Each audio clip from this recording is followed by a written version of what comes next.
Hey everyone, welcome to Chat B2B, the podcast that gives you a front row seat to AI and B2B marketing.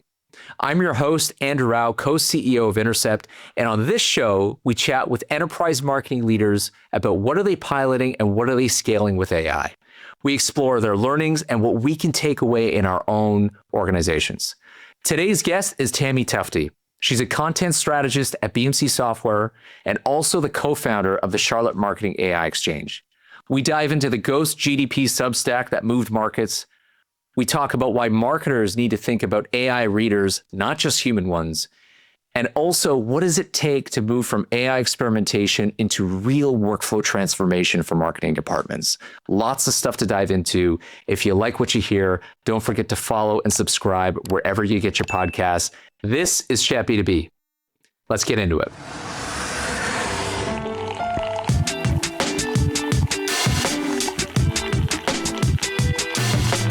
So Tammy, let's start with a quick overview for everyone tuning in. Tell us a little bit about BMC. Obviously, for those who know that you guys are like the biggest in the industry, but tell us a little bit about BMC and just your role. Sure. So by day, I am a content strategist at BMC Software, and BMC works with some of the largest organizations in the world. We keep their mission critical systems running through software such as Control M and BMC Amy. Yeah, awesome. And by night, you are also the co-founder of the Charlotte Marketing AI Exchange. Why don't you tell us a little bit about that? Yes. So I have a passion for our local marketing community.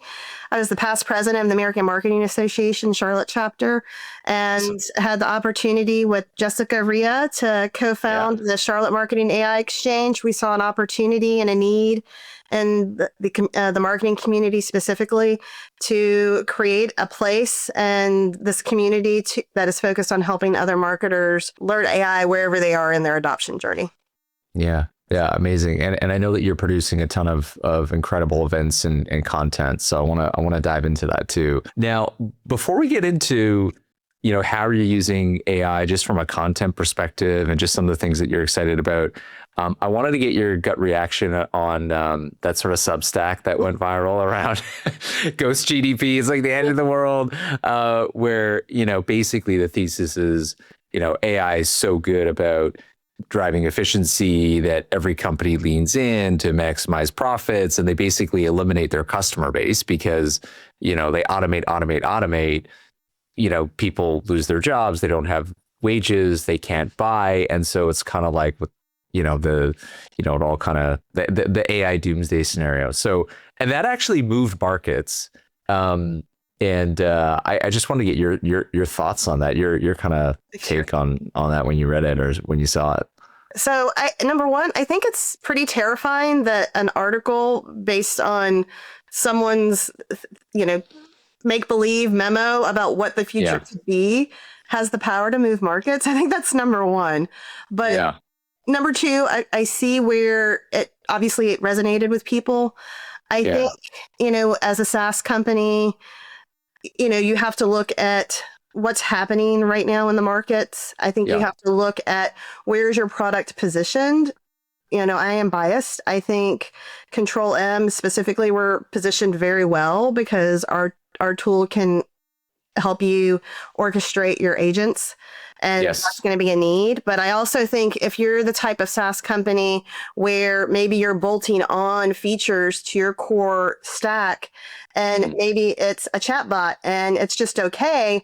Well, if I can go create my own chatbot for free through a frontier model, I'm going to go do that.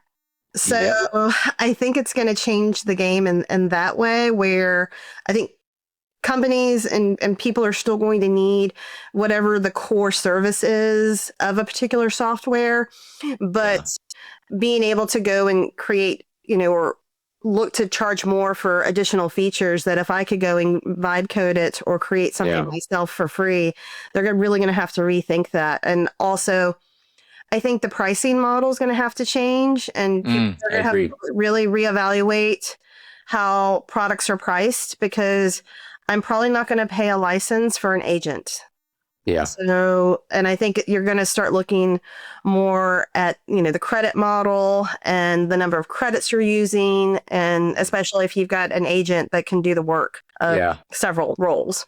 Do you think we'll ever get to that point where it's like we're just charging by outcome? I mean, it sounds like a very complex thing, but like it's like, hey, you need to achieve this thing, and I guess the same way that LLMs, instead of maybe charging a SaaS fee, it's like, what capabilities do you need? What outcomes do you need? And we're just going to charge you based on that. Do you see that as a potential? I think it's an opportunity for sure. And I think to a certain degree, they're going to kind of figure it out as they go, but they're also, of course, going to figure out how they can monetize as much as possible, as quickly as possible.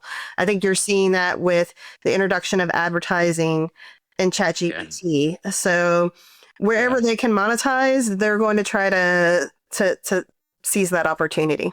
Yeah. And I think your point earlier around, if you've got a good SaaS solution, you're probably, going to fall into that Claude killed my startup or Claude killed my company type of thing. But if you've got great software, great solutions, think about just how big your team, how many people are at BMC? I think total about 4,000. 4,000. And how, like, the level of effort that goes into securing solutions, testing solutions, all that. Like, vibe coding is great because you can move fast. But if this is like for your mission critical workloads, you're going to have bugs. And if this isn't your core business, it's like, yes, you could vibe code some stuff, but I think there's still absolutely a need for tier 1 enterprise SaaS software. 100%. Because you don't want models and something that you vibe coded touching, a Fortune 500 bank and their most delicate and most important systems, or messing with the scheduling of the planes that are flying. So these things have to work, and there isn't a room for error. So you have to have software that you can depend on and rely on that delivers all of this for your customers. Yeah. No, I agree. And obviously, we've seen news from, Meta recently that had a security breach. It wasn't a big one, but it was an agent that had it was reviewing an employee discussion board and it proactively gave advice. Yes. Internal folks took it, created a breach. And I think Amazon was down recently too, because, of forms. Yeah, exactly. So it's not perfect. I don't think anything is perfect, but you definitely got to be on your toes. And I guess the counter argument to the whole doomsday thing, you look at, I think software engineers and researchers are probably out in front in terms of impact to labor markets. And then I think the latest that I've seen on this is software engineer job postings are actually up, I think 11, 12% year over year. And so if software engineers and developers, you're still hiring, and yet we are there from an automation perspective, like Claude, I think 100% of its code is written by Claude Code. Right. But yet they're still hiring people. So I don't know, a positive signal, but what's your thought on that? Do you think that's... I think the pressure to innovate is there, and you need to have people that can do the innovation, and your software has to keep up with that. So you can't fully rely on AI to do that. You still have to have humans in the driving seat to get things done and to figure out how can you orchestrate across different groups. How can you change and modify your software and optimize it for this new AI-enabled world? And I think everyone's trying to figure that out. And you need your engineers to do that. You need humans to do that. Yeah. You just can't rely on the robots to do it all. So. Yeah. And I mean, you got to be, and I've said this before, but like, you can't blame Bob the agent. Like, you are accountable for what you do, right? So like, the decision making still needs to sit with humans. 100%. So let's dive into the content piece, because I know you're super passionate about this. Where do you see the biggest opportunities for content right now with AI? Like, how are you maybe currently using it, and what's your take on that? Yes, I think right now, definitely rethinking, formats. I think the PDF has gone the way of the dodo bird. No more PDFs. So they're not visible. They don't allow the LLMs to crawl and surface your content to the people who are asking the questions. So transitioning to a web first mentality is number one, I think that's the thing that you need to be thinking about as a content marketer. But I also think you need to be thinking about how is your content structured? Do you have the right structure so that you make it easy for the LLMs to crawl and get the information so they can, again, surface that content and not only ensure that your brand is being visible, but is your brand being recommended? Yeah. So I think that's key. That's a great point. One, I mean, as marketers, it's like you want to gate everything to be able to get the leads, but that's not how you're going to get, indexed by these LLMs.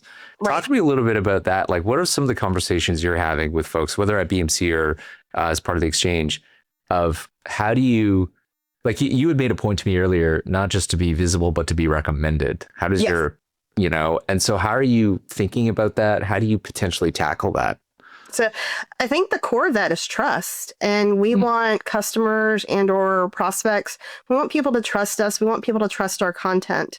So we still have some gating in place, but for the most part in the past year, we've removed all of our gating because we want to be that trusted advisor for our customers, for people searching for information. And the best way to do that is to make your content available. We don't need to hide it behind a gate, and yes, does it make it a little bit more difficult?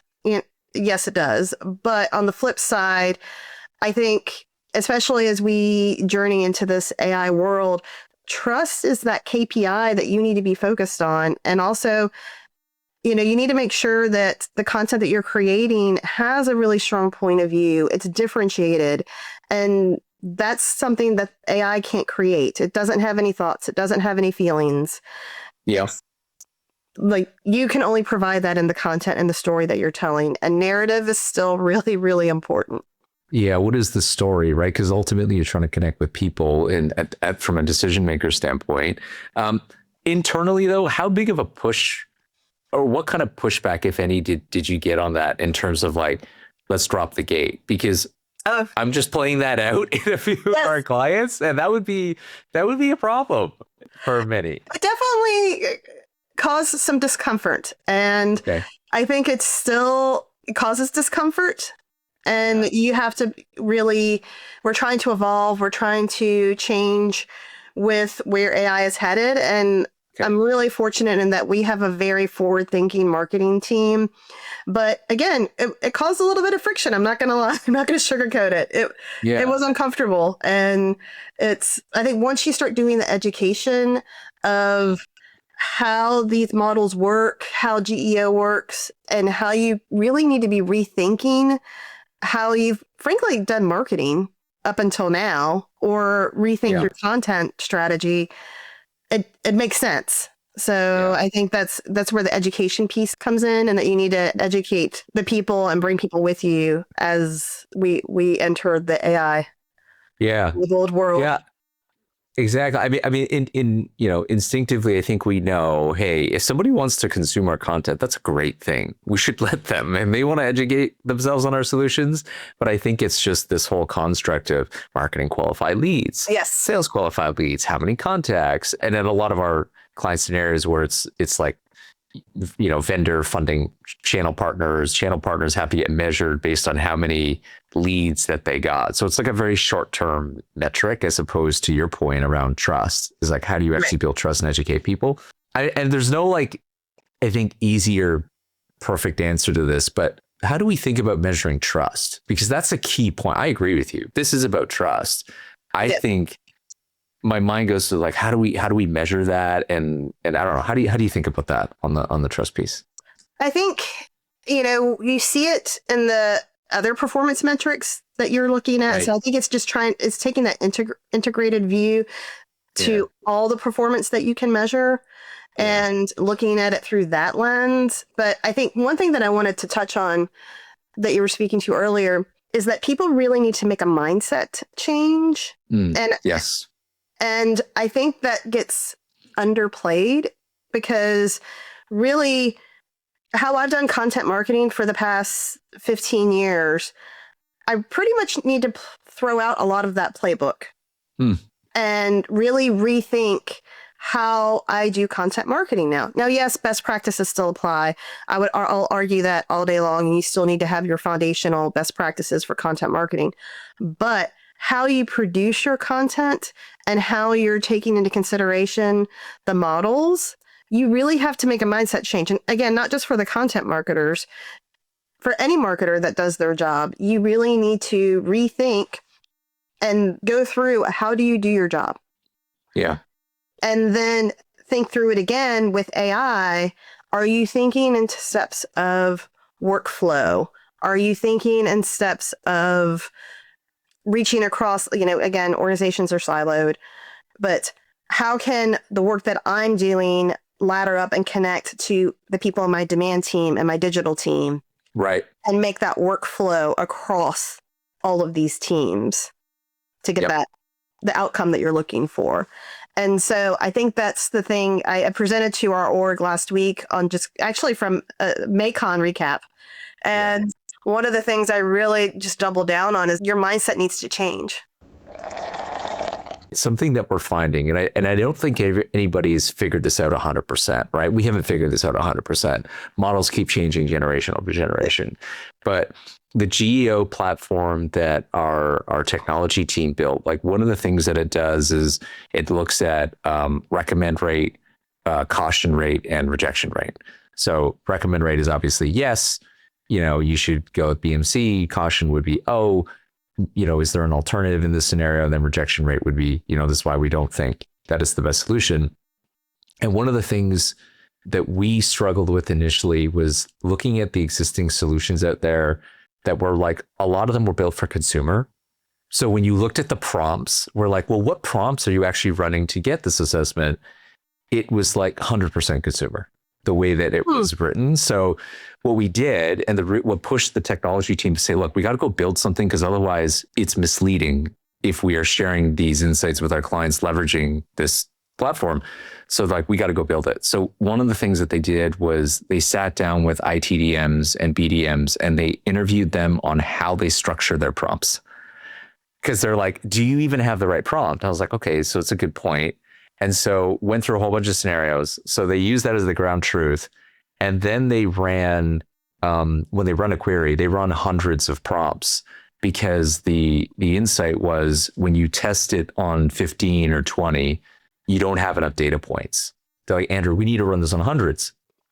And then you need to run it across the buying journey too. If the buyer's in an awareness stage versus a consideration stage versus purchase. I mean, obviously it's not all linear, but like different buying mindsets. So this whole thing, to your point on recommend versus being visible, I think is, I don't know, it's such a C to figure out right now. And I feel like everyone's got a GEO platform, but everybody is sort of really at the surface.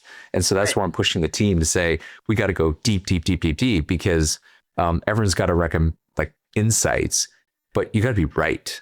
And that's what we're really looking to figure out. So I don't know. I agree with you. The recommend rate is like, how do you crack that? Right. Well, and I think it's the wild west right now. We're playing. We're playing a long game, because just because I create content today doesn't mean it's going to be surfaced tomorrow. And I think it's so important to acknowledge where the training data, the model's training data cutoffs are. And I have to constantly remind myself about that, because I forget. Yes. But knowing that, okay, the models have trained on this data, the cutoff date is here. But I'm thinking the content that I'm creating today, I'm thinking about it being surfaced 6 months, 12 months from now. Exactly. So, and it's like the good old days of social media. If you were there first, it was glorious. So it's interesting. I want to double click on that one, because the training data cutoff is actually a really material point. Because what we found is that every model behaves a little bit differently. So for example, Perplexity being natively AI powered search, right? That's their thesis. They go out and do online search a lot more often than, let's say, Claude, that would rely a little bit more heavily on its training data. So again, going back to like, how do you navigate this stuff internally? Because people expect, oh, you know, GEO, we should improve our ranking and we're going to produce this content and it's got to have an immediate impact. How do you manage that internally when you know that like it's not going to impact the model today necessarily enough to see that material impact in a month? How do you manage? Well, I think we're very fortunate at BMC, and this is not sucking up to my leadership, but they're very AI forward, and they're in it. They're getting their hands dirty all the time. Yeah. Our CMO and our VP of demand. So I think, and they're very open. So having that conversation, and we've got just a very AI forward marketing team at BMC, and we're having the conversations. We're talking about what does this look like and what does this mean? And then how do we evolve with this constantly changing sea, because that's what it feels like, so it's making sure that you're having the conversations, and our leadership, they don't just sit off in a little castle and have AI talking points. I mean, they're in the models, they're getting their hands dirty. And I think that's really key to help us move faster. Because I can have that conversation with them and say, here's why we need to do this. And they're like, you know what, go do it. And we've got that support. And there's no hesitation. They recognize that we need to be moving fast. We need to innovate. If I went to Martin, my CMO today, he'd be like, what do you need to make it happen? Go do it. And it's so rare. It is rare. It is rare. So that's so rare. I mean, for a 4,000 person company plus, it's so rare, because I find that, look, I mean, we're incented to get it right. We aren't incented as a workforce to take risks in a lot of cases. Right. It's like people that get the right outcome get rewarded. The right behaviors, not always. It kind of is the outcome. So I think that is super rare. Well, and I'm a recovering perfectionist. Cool. So it used to be like, it has to be exactly right. Yeah. And then the Intercept team may say, Tammy, you're still like this. Don't kid yourself. But it's so important to just, hey, is this good enough? Yeah. And then you can always iterate. I mean, again, we're not printing things. It's not like I'm investing a ton of money into something that's being printed. I mean, it's digital. I can get it out there and then I can change it. Yeah. And then the models reward that too, because they really have a bias towards content recency. So that's right. Make sure that you're updating and refreshing your content. Make sure you're auditing your content and getting rid of really old content, because they don't like that. And so they have a bias towards making sure that content is fresh and it's recent. Yeah. Great point. Great practical advice on that. So on the note of, okay, well, what do we do differently? I mean, we've got Watchtower, which is our AI powered research platform. And so when we look at B2B marketers, our set now is like, it's over 500,000. But one topic that we looked at late last year was, how do they expect B2B buying to change in 26? And what do they plan to do differently as a result of that? And a lot of the conversation, I think 3/4 went to, we need to produce content specifically for AI. And so there's this conviction that AI becomes this intermediary between the buyer and the customer, right? If the customer is going to hit the LLM to go, hey, who's the best software vendor for IT orchestration, they're going to start there. So are you seeing that also at BMC, and how are you kind of thinking about that topic? Yeah. I think definitely we're creating content, for humans, and we're creating content for bots. Yeah. No doubt about it. And so I think having that recognition that we're creating for both of these audiences, and they actually consume content differently, needs to be at the forefront of your content planning and strategy. That being said, I'll go back and say that your foundational best practices still need to be in play. Are you still telling a great story? Are you solving a customer's pain points? Are you addressing the things that keep them up at night? Like, you still need to do that, and you still need to make it a frictionless process for them to consume your content. So I think while yes, the world is changing rapidly, we're still not leaving behind what brought us to the dance, and being a good storyteller. It matters, and you need to still make sure that you're adhering to that. And again, not just scaling generic content just because you can, and on the surface, it looks good. It needs to actually be good, and it needs to have that outcome. Now, that being said, again, making sure that you're taking your content out of PDFs, making sure that you're structuring it in the way that the bots like to crawl for information, making sure that you're changing your sentence structure to be more, FAQ focused, or answer based versus messaging based. Yeah. So I think my personal opinion is the people that are still investing the time to create really great content will be rewarded. But the people that are scaling mediocre content, there may be some short-term gains that you may get, but it's quickly going to fall by the wayside because, again, back to the trust conversation, that trust comes back in there, and making sure that you're having a differentiated point of view in the content that you're creating. And if you have conversations happening in Reddit and you're being cited by Gartner, all of this comes together in this recipe to make really great trusted content that LLMs can't recreate. Yeah, I agree. I actually think a lot of people say, oh, well, do people need content anymore with AI, et cetera? I think content's even more important because you just nailed it, which is, mediocre content, sure, becomes cheaper.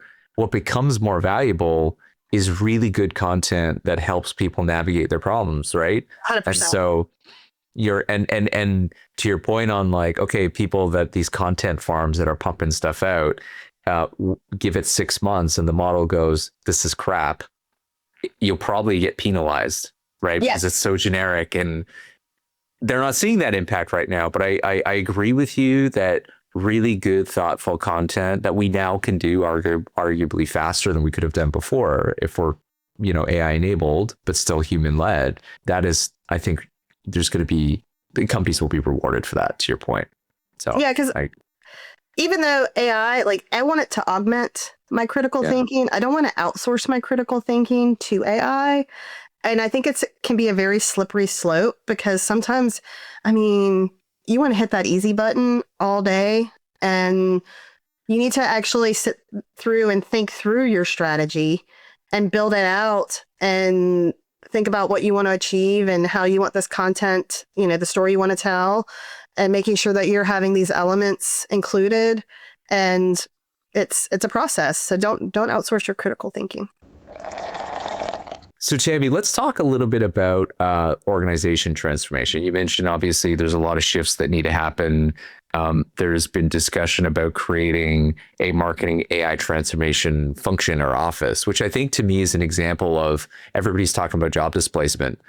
That's a new role or a new function that would have never existed, otherwise because of AI. What's your thought on that? Like, how do we need to think about org transformation, and maybe even thoughts on, do we need marketing AI transformation offices? What needs to change there? So I have very strong thoughts on org transformation. It's one of my favorite topics. I think people, or not people, but organizations lead with, you can do all of this. Look what you can do in the tools. And it's amazing. It's awesome. Yeah. That being said, experimentation is not a strategy. And so how does an organization move from experimentation to scaled outcome? Mm-hmm. And again, I think that's where that mindset shift comes in. And then also, at the end of the day, we're dealing with people, and this is change management. It's not sexy. Tools are sexy, but change management, org change, probably not sexy. Governance, not sexy. So you need to change the people. And also, I personally believe that organizations have an obligation to upskill and their people, because all we hear are these headlines of, okay, we're getting rid of thousands and thousands of people because of AI, which I would argue I don't think those organizations have probably figured it out either. It's just an excuse. So as an organization today, I think you have to upskill your people, but you got to do it in a way like we got to bring everyone along. And I feel so passionate about that because I've been very intentional in my AI learning journey since 2023. And I don't think I'm doing anything any different than anybody else. I'm still just constantly trying to grow. I'm trying to learn. I'm trying to figure it out. I don't consider myself an AI expert, So, who is, right? Exactly. But am I more knowledgeable than some? Yes. But I've worked really hard to get here, but no one, don't ask for permission. No one's going to come and serve it up to you on a silver platter. Your organization may not serve it up to you on a silver platter. I think they should, but they probably are not, because they have to keep their lights on at the end of the day. And the task of doing business and getting business done probably trumps the rest of what needs to happen, because again, the rate of change is massive. Yeah. It's a lot to get your arms around. I mean, even the past 8 weeks and what's happening with Claude. And it's a lot. I have a list of things. I'm like, oh, I've got so much to read. And this constant feeling like you're behind, when I try to make sure, okay, what's one thing I can learn today about AI? Or what's something that I like, some training or something that I can read this week that helps my education, helps my knowledge. But we also need to do that and help our colleagues wherever they're at in their journey. And maybe maybe they've been intimidated by AI, or maybe they don't like change. Because again, surprise. Who does, right? Humans don't like change. And this is a massive amount of change. So we need to educate people and bring them along in a way to show them that AI augments their abilities and it's not replacing them. Right. Because what we're hearing, and it's very loudly over here in the corner, is AI is replacing you. And I think we need to show people how they can do their jobs better with AI and not be replaced by AI. So much to unpack here. Yeah. I told you I had really strong thoughts and feelings about it. This is amazing. To the extent that you can share, yes. How should companies be thinking about a playbook for, tackling upskilling, reskilling strategy? Because I feel that a lot of companies, a lot of HR teams, executive teams, I feel are lost. They're like, where the hell do we even start? Right. Who do we train first? What are the resources? Is there I know it's not a one size fits all, but are there principles or a bit of a playbook that you can share of just how do you go about finding where to start? And what are some of the things we got? I think there's so many resources out there. I'm very biased. I'm a huge fan of the Marketing AI Institute and Smarter X. Yeah. I think Paul and Mike, and Kathy, that whole team, no one does it better than they do. Agreed. And it's very human led. Yeah. And so I would their learning path, I think, is phenomenal. Their free training is fantastic. Yeah. So starting there, but even if you're like, hey, I can't maybe do the Marketing AI Institute, LinkedIn has a learning path. Okay. So I think there's opportunities, to get that education and that training and bring it into your org. Now, that leads to my next statement, which is you were talking about an AI transformation office. Right. And I think you do need to have, a director of marketing AI transformation, because transformation doesn't happen by itself. So I think you need that guide to drive that change. And also someone that's looking across functions, and even within marketing. I think that's one of the keys to unlock is that you need to look across functions. Again, how are we chaining agents together? How are we thinking about AI teammates? But before you get to the AI teammates, you got to think about, okay, do we have the foundational best practices? Is our data house in order? Have we upskilled our people? Are they prompting well? Because AI slop is a very real thing. And then Agreed. My favorite tip, if you will, you got to allow people the space and the time to think. and to innovate.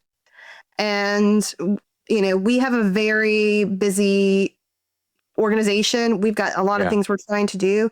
You've got to carve that time out for your team and for your people to have that thinking time, to have that innovation, because it doesn't happen by itself. And if you're, again, so busy doing, selling and keeping the lights on and getting work done, you got to allow space to, hey, maybe this person over here has this really great idea to create this agent, and it could really impact our marketing team. You got to give them time to think through that and to do that. I one of my favorite quotes is like, innovation dies on somebody's corner of their desk, which is, unless you have dedicated time for it. And I think, is that an organization sort of policy thing, or do you think that as just like general knowledge workers, we just need to get better too about like, hey, I'm scheduling my strategic thinking time, you know what I mean? Like, block it off to dedicate to it. I think it's both. I think, again, I would argue that I haven't done anything any differently than anybody else, but I was very intentional with my time and with my education. And then I attended the first Maycon conference where you and I met. That's right. I knew I needed to be there. My organization at that time wasn't paying for me to be there, but I knew I had to be there. I had to be in the room, and I had to learn what was happening at this conference. And so I figured out a way to make it happen. And that's what I did. And so I think you have personal responsibility, and you need to look at your AI journey and what does that mean and what does that look like for you? Yes. But then I also think the organization, again, you need to look at it from the top down. And, I think you got to do a benchmark of where's our AI maturity of our org. Mm-hmm. Because I think there's a lot of assumptions and maybe a lot of myths that's happening. You really need to validate that. And I think you need to set a benchmark. And then let's say your organization, maybe they're at a 10%. Okay. Yeah. How do we get them to 20 or maybe 15? So, and what does that look like? And what does that AI roadmap look like to get you from where your benchmark is to further along? So what does that look like for your organization? It's learning, it's upskilling. I think it's innovating, and these are all things that I think, frankly, are easy to do, but you got to have organization and structure around it. And again, I think you got to have that person that's going to be thinking about it. Because again, AI on top of my job, I mean, it's like 2 full-time jobs. So for sure. No, and I think every organization needs this marketing AI transformation office, because you're right. You need to be able to see across silos. You need that dedicated focus, because otherwise it doesn't happen. Like I know this study's a little old now, but Harvard Business Review did. They looked at like 450 organizations that were going through some form of transformation.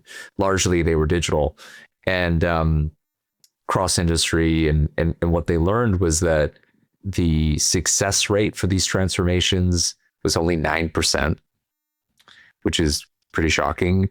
And when they looked at the reasons why there were such high failure rates, surprisingly, technology, budget, timing did not make the top list. They were all human things. Yes. Like understanding the purpose of change and internal politics and training and all these kinds of things. And so we need to get better about the human stuff if we want this to succeed. This is a, I don't know, form of digital transformation, right? I feel like that term's come and gone, but it is really human. It's culture transformation. It's human transformation that we got to figure out. I totally agree. Well, and I think, it's no different than anything else internally. You have to sell it. Like you have to socialize it, and you have to sell it. And so true. I think people are really receptive, but you also, again, there's so much that's happening, and people, they may be intimidated, they may be scared, or they may be really, really AI forward. So how do you meet all of those needs? AI's got access to so much of our data, like calendars and emails and Teams messages and so forth. So I actually did sort of a personal project here where I said, hey, to one of my AI agents, I said, you've got access to my calendar, my emails, my teams, obviously through secure MCPs. But I was like, what do I do in a day? And so, like, what do you tell me? You've got, like, I've had a document for about almost a month now. And I'm like, what do I do? And it was such a sobering perspective. You know what it actually said to me? You're said, well, that, yes. They're like, you're really bad at responding to these folks on email and all this kind of stuff. But before it gave me all that hard truth, it said to me, Andrew, I have everything. I have a really good view. Some of this is going to be uncomfortable.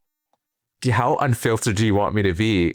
And I was like, wow. I'm like, you have me there. I'm like, no, I was like, give it to me straight. Right. Yes. And it's telling me, to your point on like, hey, you need to spend more time, even more time on the innovation side. I know you spend a lot of time on innovation, but and it actually reminded me too, that like where you overreach and for certain individuals, you're actually hindering their growth and development. I'm like, oh, wow. Like this is, that's a tough one. Yeah. Yeah. So if you want benchmarks, and that applies to the organization, right? Right. So it has access to all this data. I bet it could probably do realistic benchmarks, more accurate benchmarks than what we would do as humans to be like, I think I'm pretty good about this, or we're pretty good about that. Right. Like, look at the data. Yes. Right. Well, again, experimentation, I'd say thoughts and feelings. None of those things are strategies. Yeah. I love it. I love it. I know you and I share optimism for just like where we're going. And you'd even had said to me leading up to this, like, this is an exciting time to be in marketing. It's an exciting time to be a marketer. Some days when you read stuff like the Ghost GDPs thing that we talked about earlier, right, it's like, oh, what's happening? But what's your perspective on this? Like, how excited or anxious should we be as marketers, I guess? It's like, where are you sitting on that? I think you and I are both optimists. So yeah. I like to look through that lens. I also think over the course of my career, I've always been in small marketing teams. Yeah. And I feel like I was made for the AI moment because I can talk to AI, I can ask it as many questions as I want to ask it, and it never gets tired. So where maybe earlier in my career, if you're like, okay, Tammy, enough, like just stop with the questions. So it gives me so much opportunity to really, I think, work through my thinking and to really be that thought partner, which I think elevates whatever it is that I'm trying to achieve, during that day. But also, I think we've been here in history, like this is. And while this is a massive amount of transformation, it's happening. But they said the calculator was going to ruin math. And here we are. It was actually my 8th grade teacher that ruined math. It wasn't the calculator. So if you look at it through that, I think no one really knows exactly where we're going to be and how things are going to change. Yeah. And I know that one of the things I think about is like, okay, well, if we're all creating all this AI generated content and then the models start training on all this generic content and we're all cannibalizing the content, it's a never ending, like cycle. Yep. And then eventually you're just going to have this really watered down stream of content or ocean of content. So I think we don't know exactly how this is all going to play out. And I think it's easy to tap into, fear and outrage getting engagement, of course, where optimism, I think, doesn't maybe get as much engagement, which is a little sad. So I think if you're really willing to be adaptable and flexible and to put that time in and be intentional about your AI journey, I think the sky is the limit. I think there's going to be more jobs that we haven't even thought about that haven't even been created yet. Yeah. And you need to be, I want to be at the forefront of that. I don't want to be waiting for that opportunity. I want to seek it out. So I really think, to your point, it's about mindset, right? Because, there's always going to be a subset of folks that will figure it out and probably come through this in a much more advantageous position, right? And I think generally, I think that, you reference sort of like, again, different historical moments of labor saving technologies, right? The calculator, the computer, the ATM, right?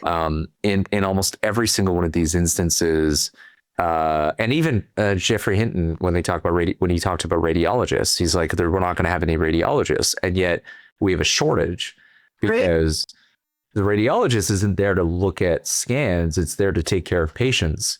So it is like maybe the purpose of the job is maybe evolves, but largely it's like, well, okay, if this set of tasks gets automated, there's a whole other set of tasks that it frees us up to do different things, right? Because I think if we assume that if we do exactly what we do and we don't do anything new, okay, fine, I will buy that, maybe the doomsday scenario happens and like this all goes to crap, but we are always thinking of new ideas as humans. Right. And so if we do new things, that's new value creation that a lot of these arguments don't capture. Is they're not having the creativity to go, well, we could do this, that, the other. Right. Right. I think the thing that honestly, I'm not so much worried about myself. The thing that keeps me up at night, I worry about our early in career professionals, our college graduates. That's the ones that I worry about. I speak at to a lot of marketing students at our local colleges, and that's honestly that's what keeps me up at night, because I want to see these early in career professionals. I want to see them succeed. And where I had the opportunity to learn and become a seasoned professional, if AI is taking that opportunity from them, how are they supposed to get to the experience, the level of experience that I have today? What does that look like for them?